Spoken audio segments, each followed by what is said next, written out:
Hi ya bitch, and welcome to my channel. Today I will be doing a topic as old as time, an unpopular opinions video. Lately I've been having these salty thoughts in my head, so why not pass them on to you, and maybe educate someone. Let's just get this out of the way. These are just my opinions, not facts. It's not that deep, and feel free to make your own video or comment down below, but respectfully, we don't stand rudeness. Okay, let's begin. Okay, this first one is about the unpopular opinions videos. Some opinions are either so fucking boring, or they're wildly offensive, like sis, we all want the views, but not that way. Also, I feel like this is a little picky LMAO, but some of you need to crop your intros, they are way too long. I thought I came here for some tea, not to watch a movie montage. Keep that shit under 10 seconds. Okay, so on to the actual unpopular opinions. It must be said. There's a huge difference in a song being overplayed and a song not aging well, or becoming repetitive or boring.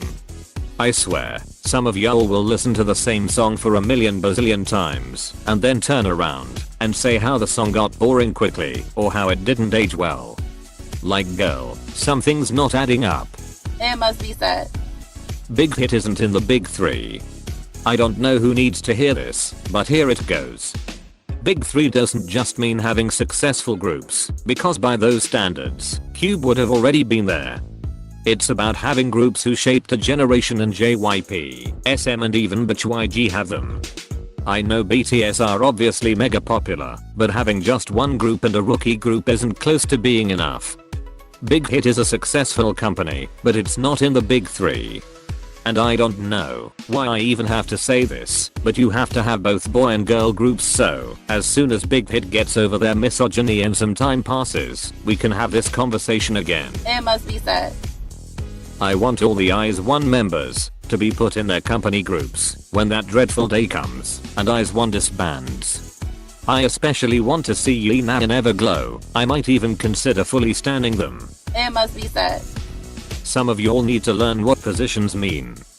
Here are some examples. Leah is a main vocalist, not a main dancer, and vice versa. Momo is the main dancer, and not the main vocalist.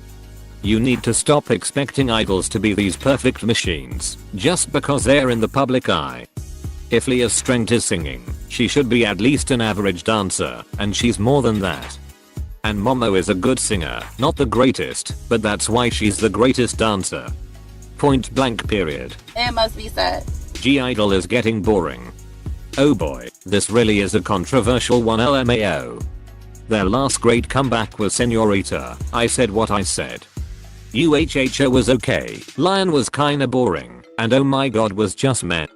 I'm sorry, this is just my opinion, but I feel like they need to do something like Han or Latita again. I know Oh My God was one of their most successful comebacks, and I'm happy for the girls, but it's just not my cup of tea. It must be said. While we are on topic of G-Idol, their choreos depend a lot on their backup dancers. I know backup dancers are there to enhance the choreo, but at this point they are relying on them too much. If you were to take the dancers away, it would be a pretty mellow choreography. It must be said. Zimzalabim was the best title track out of the Rive Festival. I'm just spilling facts here. Zimzalabim was that bitch. It was fun, catchy, and the choreo slapped. It's funny how some people will drop Red Velvet as soon as they release a Red concept. It must be said. Obsession and Tempo are EXO's best title tracks. You can literally fight me on that. I mean, did you even listen to those B-sides? Incredible. You can always count on EXO to bring high quality bops. Also, there's an alarming amount of people thinking Obsession doesn't have a chorus, which is just wild to me, lol. Anyway, this is the chorus.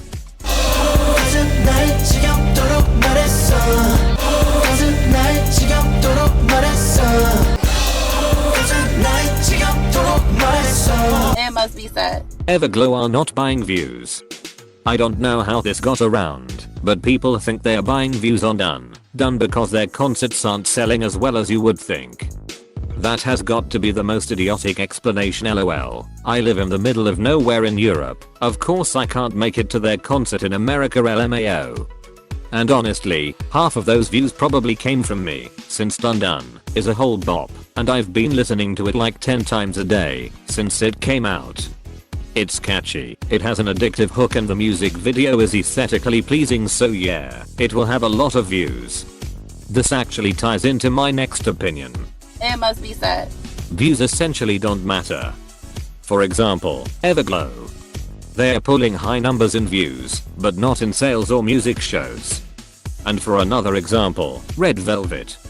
You'll consider Umpa Umpa to be a flop because it doesn't have an insane amount of views, while it actually reached #1 on many major Korean charts and achieved an all-kill on music shows, which means they won on every music show for a week straight. But you're still taking a long hard nap on it. It must be said. Having a Korean fan base is more important than an international one. The prime example of this would be CLC and Luna. They both have a big international fan base, especially Luna, but are overlooked in their home country. For another example, Lovelyz. They are quite popular in Korea, but not so much internationally. Also Apink and Ball4, very popular in their home market, but not known to have a huge international fan base. I just had to say this for all those people who think groups are flops if they are not huge in America. It must be said. TXT have one of the most original concepts. I don't even stand them, but I know I can always count on them to bring something new and unique to the table. When I listen to their songs, I really feel like I haven't heard that sound before. Also, I liked Cat and Dog. Autotune didn't bother me, and luckily I don't understand Korean, so I can just tune out the meaning of the lyrics LMAO. It must be said. People have a love-hate relationship with Blackpink. When they are not getting comebacks, you're dying and yelling at YG for a comeback, and when they finally do have it, you're disappointed and don't like it. Look, I get that everybody has their opinion and everything, but people have been hating on Blackpink's releases since Do, which slapped by the way.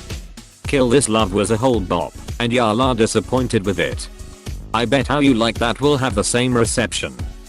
People are hyped now, but as soon as the MV drops, you're gonna turn on My Girl Is again. It must be said. Wannabe was its weakest title track and album in general. I'm a Dalla supremacist and I See was a great follow-up, but Wannabe just seems kinda tame and too safe for its C. I was so hyped when I saw we were getting a lot of B-sides, but listening to them, some of them are just obvious fillers.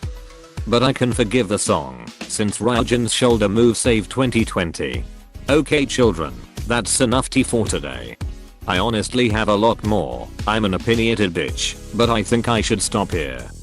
I'm sorry if I offended anyone, even though I don't see how I did, since these are all just my opinions.